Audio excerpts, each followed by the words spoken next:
నమస్తే, KVC news స్వాగతం. ప్రతిక్షణం సామాన్యుడి పక్షం. నేను మీ చలపతి. నేటి వార్త.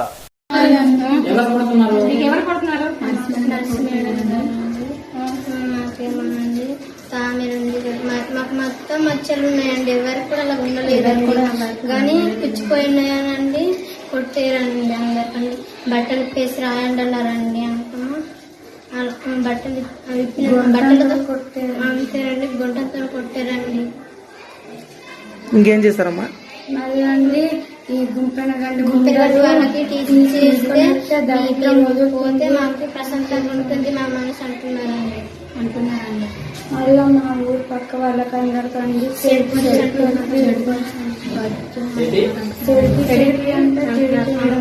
అలాగే ఎవరు తిట్టారు మీకు? నర్సింహేడర్ గారండి. నర్సింహేడర్ గారా?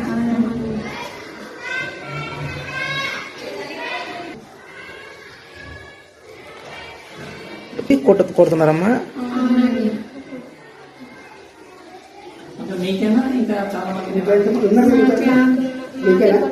అంటే మీ కురుకులు వచ్చిన వాళ్ళకేనా అందరికా? అదే కురుకులు వచ్చిన వాళ్ళకా? ఎప్పుడు గుంపెనగడ్డి ముండలు అంటేనే తిడతారండి. ఒకసారి జసక్క వాళ్ళు గోడలు దూతారు కదండి, అప్పటి నుంచి అండి ఇప్పుడు గుంపెనగడ్డి వాళ్ళకి అంటారండి. అప్పుడు తింటారు పోయాక ఇప్పుడు నీరు తగలెట్టారా అంటున్నారండి. మీ కొంపలు ఇలాగే ఉంటారా? ఇక్కడ కూడా ఇలా ఉంటున్నారు. అలాగా మీ పేరెంట్స్ కూడా ఇలాగే ఉంటారా అంటే తిడుతున్నారండి. పేరెంట్స్ కూడా తిడుతున్నారండి. ఆమె ఉన్న వాళ్ళకి మొత్తం తిడుతున్నారు.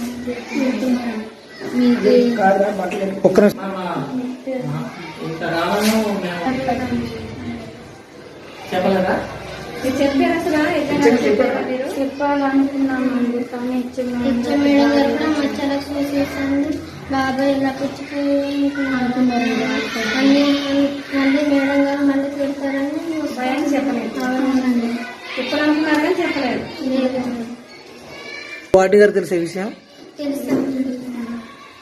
ఆమె ఏమంటారు?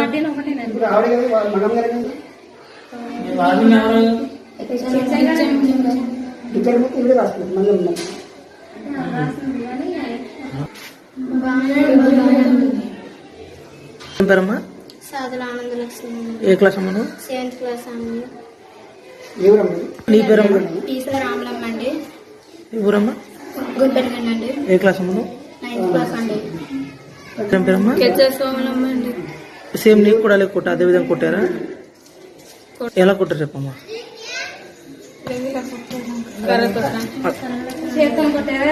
కర్రతో కొట్టారండి. ఎక్కడ కొట్టారు? నర్స్ మేడం గారు. అవునండి.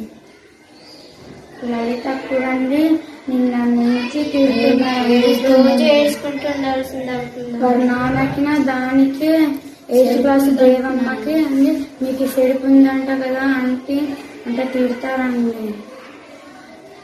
ఈరోజు కూడా అదే తిట్టారండి, ఏడ్చుకుంటుంది.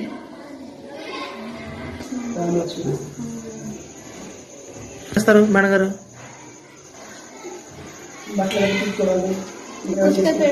పెడతారండి. అంటే వాళ్ళ బట్టల మీ చేతి తీస్తారా? వాళ్ళే పెడతారు.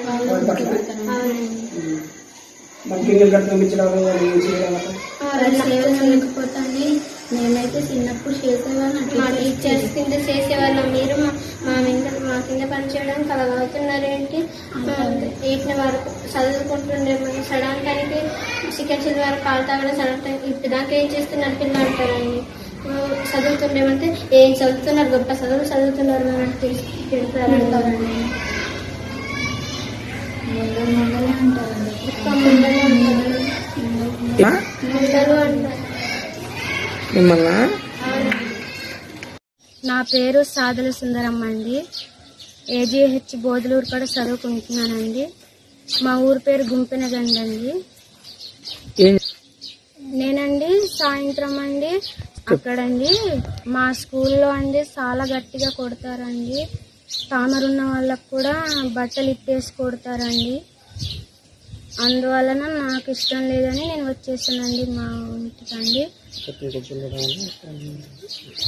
గడడం వలన వచ్చానండి నేనండి. తీసుకొడతారమ్మా? అవునండి. అంటే ఎలాగా? తామరున్న వాళ్ళకి అందరికండి బట్టలు తీయమంటారండి. తీస్తండి, చూస్తారండి, చూసిస్తండి, గుంటంతో కొడతారండి. బట్టలు తీసుకొడతారమ్మా? అవునండి. ఎవరమ్మా కుట్టేది? ఎవరు? వార్డెన్ మేడం గారండి, మంగయ్యమ్మ మేడం గారు. ఇంకెవరు కొడతారమ్మా? నర్స్ గారండి. తెలుసు ఈ విషయం? తెలుసు అండి. ఆవిడేం చేస్తారు మరి? వారు కూడా వర్క్ సపోర్ట్ గా ఉంటారండి. ఎలా ఉంటుందమ్మా అక్కడ స్కూల్లో? అక్కడ ఫుడ్ కూడా ఉంటదండి. కానండి సఫర్ అయినప్పుడు అడగరా మరి మీరు? ఎవరికి ఆ ధైర్యం లేదండి. ఎందుకు తీసుకొచ్చారు? నా పేరు సాగర చిట్టమ్మండి, గుంపనకండి. మా అమ్మాయికండి ఇదొక 3 సార్లు అయిందండి వాళ్ళు కుట్టడం. తాటలు వచ్చేటట్లు కుట్టారండి మా అమ్మాయికి. మొన్న వెళ్ళి నా ఏదైతే గార్డెన్ మేడం కొడుతుందండి, పచ్చికర్రతో కొడుతుందండి. నాకు కన్నీళ్ళు వచ్చినాయండి మా అమ్మాయికి చూసి. వద్దురా ఏది నీవు చక్క మంచిగా చదువుకోమంటే నాకు అమ్మలా టార్చర్ పెడుతున్నారు, ఇలా కొడుతున్నారు అనేసి మా అమ్మాయి అందండి. అంతే ఒకసారి తీజిచ్చి పంపేస్తాం అందండి గార్డెన్ గారు. చాలు వద్దండి, మా అమ్మాయి తప్పు చేస్తలేదు కదా, ఇక్కడ ఉంచండి, ఈ శిలవల దాకా ఉంచండి అన్నానండి. ఇచ్చేస్తాము, ఫీజు ఇచ్చేస్తామన్నారండి. అయితే సరే అండి, మా ఆయనకి ఒకసారి మా ఆయన తీసుకుని వస్తానులేండి అన్నానండి వార్డెన్ దగ్గర. సరే మీరు చెప్పండి. నా పేరు సాదుల జోగిరెడ్డి అండి, సుందరమ్మ వాళ్ళ నాన్నండి. ఏంటంటే మొన్న నేను ఇక్కడ ఇంటికాడ ఉన్నానండి. ఇంటికాడ ఉంటే అక్కడ బోధలూరు స్కూల్ నుంచి వంట పుట్టి పంపారండి కాపురు తీసుకోరమ్మనేసి అట్టండి ఇచ్చంగా. తీసుకొని రమ్మంటే ఎందువల్ల ఏటి కారణం వల్ల తీసుకొని రమ్మన్నారండి. ఏటిది ప్రతి ఏటి చెప్పండి అనేసి అంటే చెప్పలేదండి. ఆ వంట పుట్టి కూడా చెప్పలేని ఏడల కూడా మళ్ళీ వెళ్ళానండి మేము మా ఆవిడతోటి. బోధలూరు వెళ్ళిన తర్వాత ఏంటిగా ఏంటి ఇలా అవుతుంది అంటే, లేదు నేనా మీరు తీసుకున్న తోనలకి నేను ఆ లోనకి అక్కడికి వెళ్ళి ఇలా వచ్చేప్పటికలాగే నాకు ఇలా కొట్టేసిన తర్వాత ఇలా బయట కురికి పెద్దనాన్న వాళ్ళ దగ్గరికి వెళ్ళి వెళ్తే అలా తీసుకుని వచ్చి మళ్ళీ కుట్టడానికి వస్తాను, ఇంకా నేను ఇంటికి వెళ్ళిపోతున్నాను అనేసి గట్టిగా అంతా టీజీ ఇచ్చేసి పంపిస్తామనేసి చెప్పానండి. ఇక అంటే మీ అమ్మాయి కుట్టడం వలన ఆ అమ్మాయి అక్కడ ఉండట్లేదండి. నేను చెప్పానండి, మళ్ళీ పోయి చెప్పి ఇక బతుకులాడి ఉండురా ఈ 2 నెలలనే చదువు అనేసి చెప్పానండి, సెలవులు దాకడం అనేసి. ఆయన కానీ ఇంకా టార్చర్కి తట్టుకోలేనా, నేను చాలా గట్టిగా కుడుతున్నారు అనేసి ఇంకా నా వెంటనే వచ్చేసేదండి. పెట్టే టార్చర్ చెప్పమ్మా. నాకండి స్కూల్ పిల్లల దగ్గర కొట్టిస్తాను అని బెదిరించారండి. ఇంకా అండి నేను టీజిచ్చి పంపిస్తాము, వెళ్ళిపోమని మరి చెప్పారండి. ఇంతటితో నేటి వార్త సమాప్తం. మరిన్ని వార్తా విశేషాలతో మీ ముందుకు వస్తుంది KV's news. Until then signing off మీ కేవీ చలపతి.